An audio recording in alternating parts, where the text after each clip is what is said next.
He sent somebody through somebody else to try to get in contact with me, telling me enough is enough. Witnesses are missing and jurors are backing out as Diddy's trial was just delayed. Diddy is allegedly coming after witnesses and is planning to sue his ex-bodyguard for speaking out against him.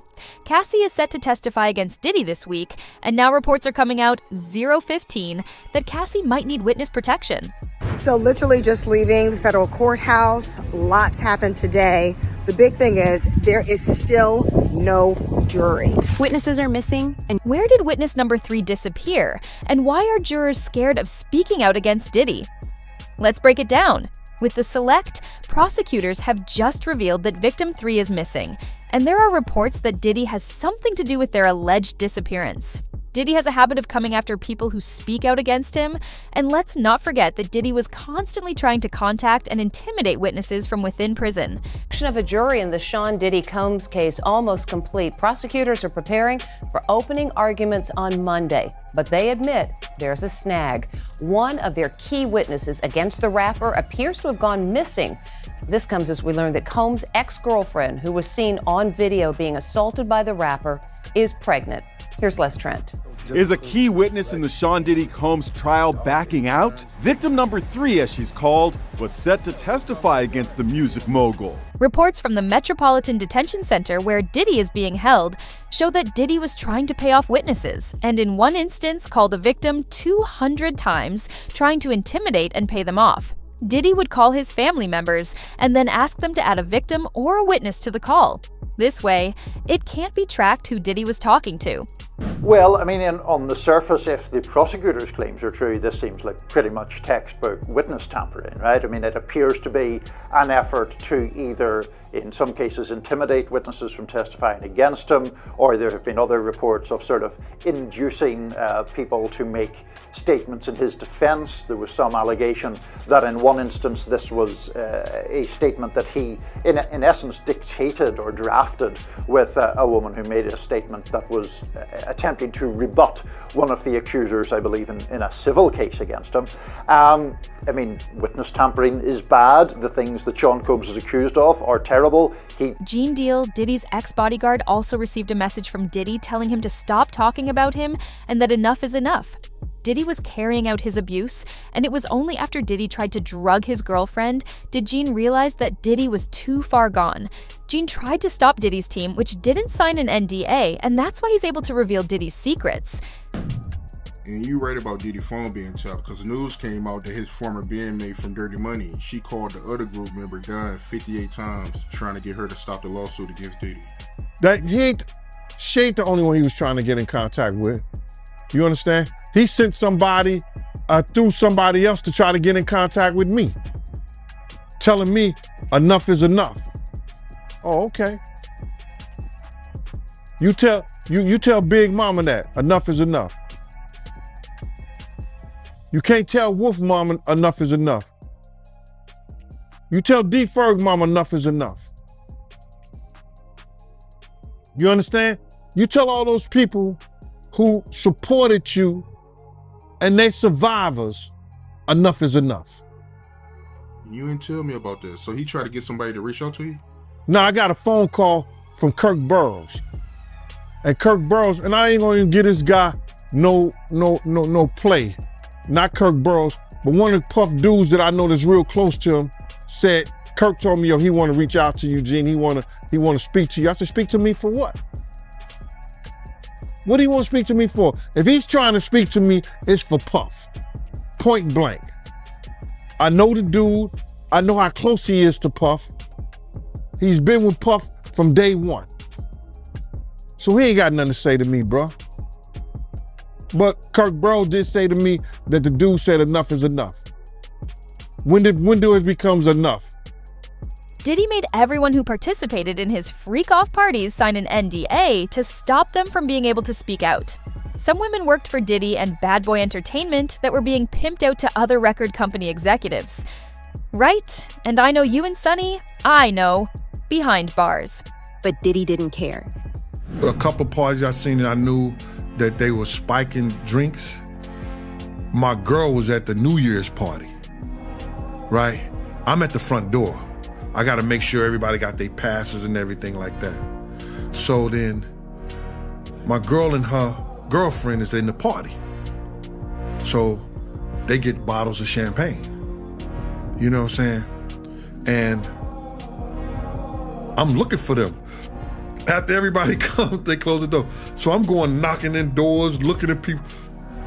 I'm looking for my kid's mother now. What the fuck, what's going on? And I'm getting hysterical. So I decided to go to the car, and I looked in the car. She was in the car asleep. She said, Gene, we started drinking the champagne, and I didn't feel good. And me and Debbie came here and went to sleep. Jury selection is almost complete, and Diddy knows that he can't get away from this. So he has resorted to violence. There are bigger names than Diddy involved in this, and if Diddy goes down, they're going to go down with him. Jurors were given a list of celebrities that weren't even mentioned in the lawsuit, so it's interesting what the prosecutors are going to reveal later on.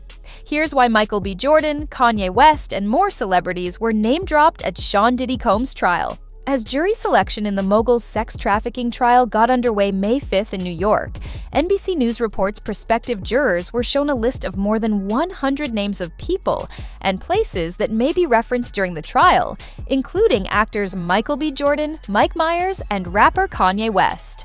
While the aforementioned celebrities are not implicated in the case, the potential jurors were asked whether they knew any of the names listed and whether it would impact their ability to be impartial, per the outlet. Of an array of celebrities, and with no explanation why, at least not yet. The parlor games have begun, my friends. Everybody is trying to connect the dots between the shiny, famous names and the beleaguered rap star Diddy and the charges. Just today, the name Robert Downey Jr. came up in court when a prospective juror said that he knew a Robert Downey in high school. It was kind of funny. But Robert Downey, the actor, and Diddy apparently do know each other and have been seen together in public. But Robert Downey Jr. reportedly never attended Diddy's parties. So if he does figure into this trial somehow, it's going to be a lot of news to a lot of us. Mike Myers, another favorite Canadian, favorite actor, favorite comedian. He is on the jury question list as well. And that too is a tongue-wagging mystery. Attorneys did not share an explanation for the list. The names of women who have taken legal action against Combs were also on the list, including his ex-girlfriend Cassie Ventura, whose November 2023 sexual abuse lawsuit against the rapper was settled one day after it was filed. Danity Kane alum Don Richard, who accused Combs of sexual assault in a lawsuit filed in September, was also listed. Combs has denied any wrongdoing in both cases. Others have already started to step away from the spotlight because they know just how bad the backlash will be. Diddy was given a plea deal to snitch on the people he worked with, and these alleged criminals are worried. Diddy's friends from getting their hands on them. So literally just leaving the federal courthouse, lots happened today. The big thing is there is still no jury. They're so concerned about jurors backing out over the weekend once they find out that they're actually on the jury, that they're going to bring 43 of them back on Monday morning. They're going to strike them and then go right into opening statements. Part of that is because they received an email overnight that one juror backed out. She was like, this is just too much. I can't do it. Too much pressure. They had to strike another juror who did not give accurate information. He's engaged in a lawsuit with the city of New York and forgot to mention that. I have been in court every day this week. I've been in court every day since this whole case started, and I will be here every day in the courtroom all next week. Combs has denied any wrongdoing in both cases. Others have already started to step away from the spotlight because they know just how bad the backlash will be. Diddy was given a plea deal to snitch on the people he worked with, and these alleged criminals are worried. Dallas Bishop T.D. Jake had stepped down as lead pastor of the Potter's House megachurch, days after it was revealed that Diddy was given a plea deal to snitch on the people he worked with. Leaked calls from the MDC also revealed that Diddy had been trying to buy the silence of his accusers. Jay-Z did the same thing when he was named in a rape lawsuit in connection to Diddy. The victim was offered $10,000 to stay quiet and withdraw her case, and that is exactly what happened. Obviously, there were some kind of threats involved too, because why are victims and jurors suddenly backing out days before the actual trial? Interestingly, Diddy's new legal move is to try and shift the blame over to the victims. His lawyers have now revealed that they're going to claim that Cassie was the one who was violent in the relationship, and Diddy was only defending himself. This claim is completely unbelievable and easily disproved once you look at the tape of Diddy beating Cassie.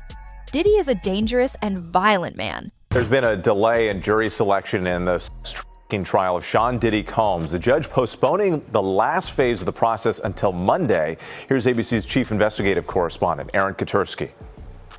This morning, Sean Combs is preparing to stand trial on sex crimes charges that could send him to prison for decades.